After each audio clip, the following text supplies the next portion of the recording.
C'était le 7 octobre dernier, on vous en parlait d'ailleurs en direct sur Sud Radio. Le Hamas lançait toute une série d'attaques et de massacres sur le territoire israélien. Un choc qui allait déclencher une nouvelle guerre qui n'est toujours pas terminée, plusieurs dizaines de milliers de morts plus tard. Une impasse militaire et politique.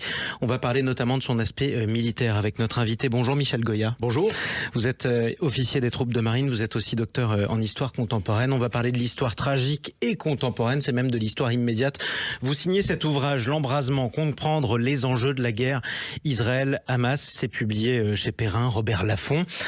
Une guerre qui ressemble à une impasse de plus et en même temps une escalade par rapport à tous les autres conflits que vous avez déjà étudiés entre Israël et les différents groupes palestiniens ou ses adversaires d'alors qui étaient des États. Oui, cette guerre marque quand même une étape. On avait l'impression, dans les conflits précédents, parce que le Hamas a été créé en 1987, il règne sur le territoire de Gaza depuis 2007 et depuis donc il constitue une sorte de proto-État et il est en guerre contre Israël régulièrement depuis cette époque, selon des conflits qui font penser à une sorte de guerre de Sisyphe. Ce personnage qui est obligé de remonter le rocher et qui le voit redescendre à chaque fois. Donc régulièrement, il y a un engagement qui se fait, il y a des attaques de roquettes, il y a des raids du côté du Hamas, il y a des raids également israéliens, des représailles, etc. Et puis après, tout le monde s'arrête et puis on recommence 1 an, 2 ans, 3 ans plus tard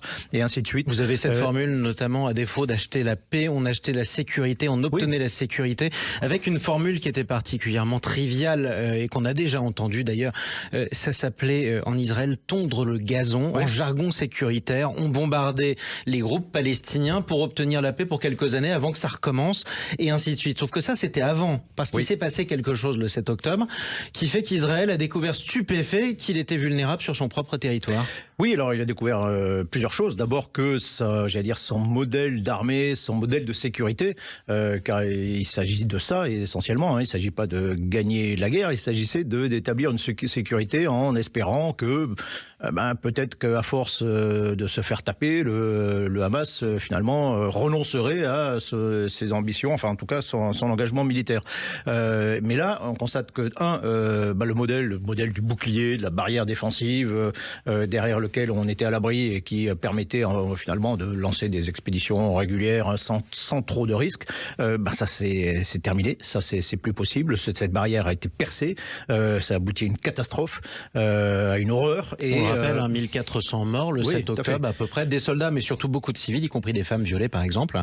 Exactement, et donc il y a à la fois la surprise, je dirais presque la surprise militaire de cette action, et puis son horreur, son ampleur qui font que c'est plus du tout comme avant, quoi. C'est-à-dire que là il serait plus possible de se contenter de tondre le gazon comme le disaient certains officiers israéliens.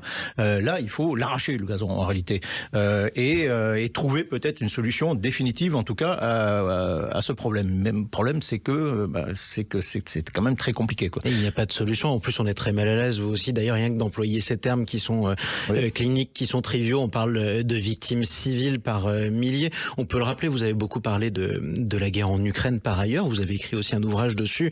On parlait parfois de bombardements russes qui étaient très sauvages et qui faisaient plusieurs dizaines de morts du côté des civils ukrainiens. On a l'impression qu'on s'est presque habitué à des bombardements qui sont particulièrement sanglants du côté de la population civile palestinienne. Oui, bien sûr, cette campagne de bombardement en particulier a été particulièrement violente. Alors, il y a toujours eu à chaque fois des rétorsions. On fait la guerre à distance du côté israélien parce que c'est possible, parce que ça permet de faire ça sans prendre trop de risques. En tout cas pour ses soldats. Pour ses soldats, ses propres soldats, mais d'une certaine façon, on déporte le risque sur la population civile, quelles que soient toutes les précautions prises. Quand vous bombardez, vous lancez des milliers de raids sur une zone urbaine, mécaniquement, vous faites des pertes civiles, incontestablement. Mais là, ce qui se passe, c'est que cette réponse est bien plus importante, encore une fois les choses ont vraiment changé, encore plus violente, beaucoup plus importante que dans les conflits précédents, jusqu'à aboutir à une véritable catastrophe humanitaire, incontestablement. On le rappelle d'ailleurs, la population de la bande de Gaza est en proie au risque de la famine actuellement. C'est un seul des risques, il y en a d'autres également.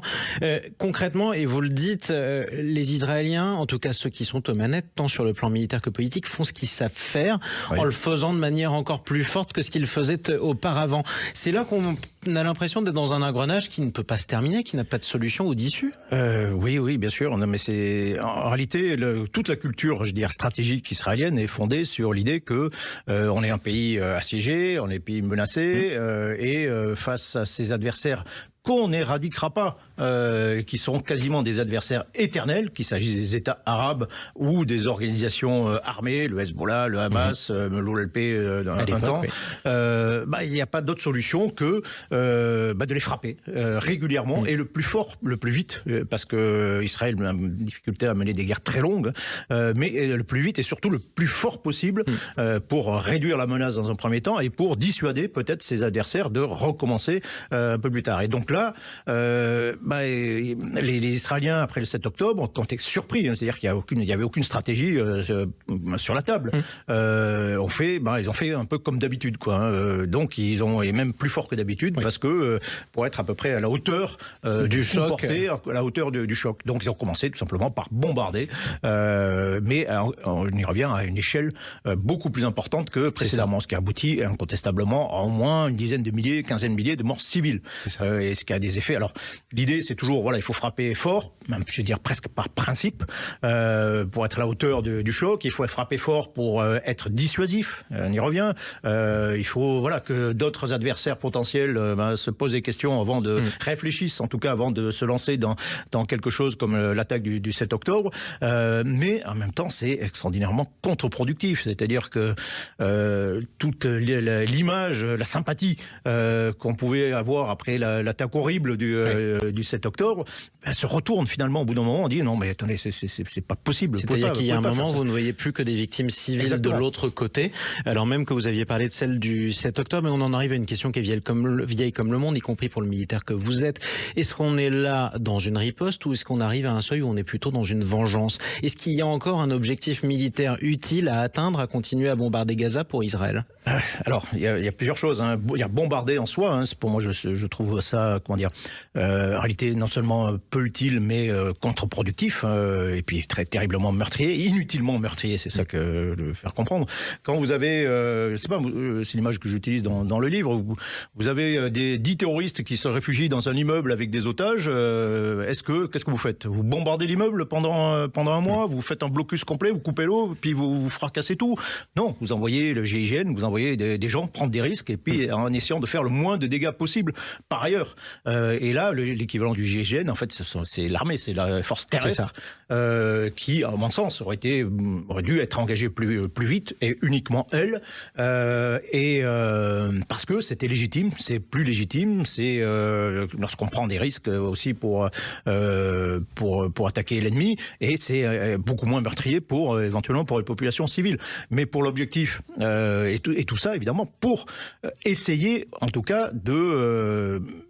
militairement, tout ce qu'on peut espérer, c'est l'officier qui parle, c'est étouffer cette organisation, le Hamas, casser, il faut occuper le territoire, détruire autant que possible tout ce qu'il y a du Hamas, éliminer ses chefs, et libérer évidemment les otages, mais derrière, il faut quand même un objectif politique. La guerre, c'est un acte politique et c'est au service d'un objectif politique, au bout du compte. Donc là, oui, on peut faire beaucoup de mal au Hamas, mais après. Et après, justement, quel sera le prochain ou la prochaine étape? Alors, vous en parlez très bien, vous n'êtes pas là pour dire quelle est la solution politique à ce conflit, parce que si elle existait, ce serait tellement facile. En revanche, il y a un paradoxe dans ce que vous pointez, le paradoxe dont notamment la direction israélienne est victime. Vous parlez de volonté de dissuasion et en même temps du mythe de Sisyphe. Oui. À quel moment on pense dissuader quelqu'un de vous attaquer à nouveau, dans la mesure où on sait que de toute façon, tous les 4 ans, d'une manière ou d'une autre, ça recommencera même d'une manière parfois plus horrible que la précédente? Oui, c'est une sorte de malédiction, effectivement. Et puis... si vous connaissez la série Fauda, israélienne, très remarquable série, où on a le sentiment, quand on regarde ça, d'adversaires qui sont condamnés à se battre éternellement, par un processus aussi de vengeance, de rétorsion, et toujours il y a parfois un peu quand même du côté israélien, le sentiment que oui, on accepte un peu cette situation de guerre éternelle. Maintenant, est-ce que c'est une situation viable? Est-ce que c'est d'abord réaliste aussi? C'est pas forcément évident. Après tout, les Israéliens pensaient pendant très longtemps qu'il ne ferait jamais la paix avec les États arabes, qui seraient définitivement hostiles. Or, ils ont fini par le faire. Et ça a été possible au passage d'ailleurs, notamment avec l'Égypte, à partir du moment où l'Égypte n'a pas été écrasée militairement, mais a pu sauver son honneur. Et on a dit là, oui, maintenant on peut peut-être discuter de la paix. Mais là, face à des organisations armées, c'est plus compliqué. Face à des organisations terroristes comme le Hamas, comment imaginer un jour de faire la paix avec ces gens-là? Comment imaginer même, allez, pour parler un peu plus politique, imaginer d'accepter un État palestinien qui serait gouverné par des gens comme le Hamas. Donc c'est pas possible. C'est pas possible. Pour l'instant en tout cas. Et en son temps, la France a accepté finalement de reconnaître le FLN comme parti au pouvoir en Algérie. La Grande-Bretagne a accepté que le Sinn Féin a finalement reconnu l'OLP aussi, qui était une organisation terroriste aussi. Ils ont fini par, au bout du compte, dialoguer. Et la Grande-Bretagne a accepté le Sinn Féin aussi en Irlande du Nord. Peut-être qu'un jour, c'est tout ce qu'on peut leur souhaiter. Finalement, ces hostilités cesseront. C'est un livre absolument passionnant que je vous recommande d'ailleurs, et des passionnés surtout. Et ça, c'est important d'en parler de manière dépassionnée, si tant est que ce soit possible. L'embrasement, comprendre les enjeux de la guerre Israël-Hamas, une chronique immédiate d'une malédiction en quelque sorte pour deux peuples. C'est publié chez Perrin et Robert Laffont. Et c'est signé de notre invité, le colonel Michel Goya. Merci beaucoup d'être intervenu sur Sud Radio, et puis à une prochaine fois avec plaisir.